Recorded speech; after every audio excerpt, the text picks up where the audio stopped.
Quels sont les différents types de vascularite? La vascularite est une maladie qui touche des personnes de tous les âges et des deux sexes. Mais la science ne sait pas encore pourquoi. La vascularite est un groupe de maladies dont le facteur commun est l'inflammation des vaisseaux sanguins. Ce sont des maladies rares, bien que certaines de leurs variantes aient une incidence relativement élevée. L'origine des vascularites est encore incertaine pour la science. Sauf dans le cas de la vascularite leucocytoclastique due à une hypersensibilité. Dans d'autres cas, on soupçonne qu'il s'agit d'une maladie auto-immune ou d'une maladie impliquant des facteurs génétiques. Ces maladies sont présentes chez les personnes de tous les âges, des jeunes enfants aux personnes âgées. Cependant, certains types affectent des groupes d'âge particuliers avec une intensité particulière. Quelque chose de semblable se produit en ce qui concerne la fréquence à laquelle les vascularites sont associées au sexe. Certains types sont plus fréquents chez les hommes, d'autres chez les femmes et d'autres encore chez les deux sexes. Qu'est-ce que la vascularite? C'est un groupe de maladies caractérisées par l'inflammation des vaisseaux sanguins veines. Comme il existe différents types de vascularite, les manifestations et la gravité de la maladie sont très variables. Le principal risque qu'il présente est celui de compromettre le fonctionnement des organes et des membres, ce qui peut entraîner le développement d'ischémie et de nécrose. Les symptômes sont très variés, bien qu'ils comprennent généralement des manifestations telles que l'asthénie, la fièvre et un malaise général. Des affectations localisées sont également présentes, selon l'organe qui est compromis par la maladie. Classification générale de la vascularite.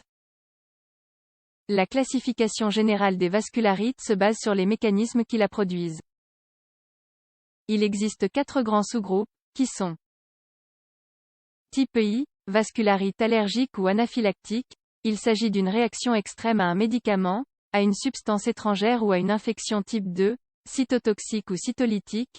Ils proviennent de l'action d'anticorps en K ou bien d'anticorps antitoplasmiques neutrophiles, ou d'ACA, ou d'anticorps endothéliaux à cellules endothéliales type 3, médiation par des immunocomplexes. C'est le plus grand groupe de vascularites. Comme leur nom l'indique, ils proviennent de l'action de complexes immunitaires type 4, cytotoxiques. Dans ce cas, le problème provient de l'action des lymphocytes T type de vascularite. Bien qu'il n'existe pas de classification idéale de la vascularite, la plus acceptée est le résultat de la conférence internationale de consensus tenue à Chapel Hill. Elle a été révisée en 2012 et est actuellement utilisée dans le monde entier. Selon cette classification, les différents types de vascularite sont grande vascularite, celle qui affecte les grandes artères, en particulier l'aorte et ses branches. Il s'agit notamment de l'artérite à cellules géantes et de l'artérite de Takayasu vaisseau sanguin de taille moyenne. Elles affectent les artères de taille moyenne, telles que les artères viscérales et leurs branches. Elles facilitent le développement d'anévrismes et de sténose. Ce type comprend la polyartérite noueuse, PAN, et la maladie de Kawasaki petit vaisseau sanguin. Elle affecte les artères, les artérioles, les capillaires et les veines intraparenchymateuses vascularite vasculaire variable. Elle affecte les vaisseaux sanguins de toute taille.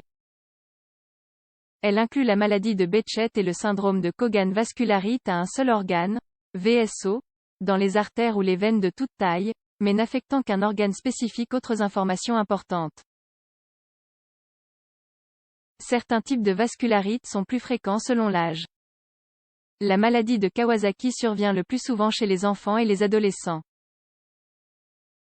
La maladie de Behçet et l'artérite de Takayasu sont plus fréquentes chez les jeunes de 20 à 30 ans.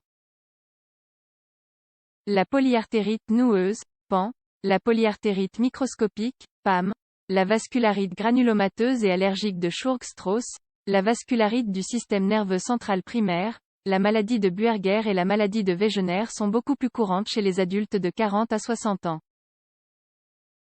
Enfin, l'artérite à cellules géantes est particulièrement répandue chez les personnes de plus de 50 ans. Sa présence maximale se produit chez les personnes de plus de 80 ans.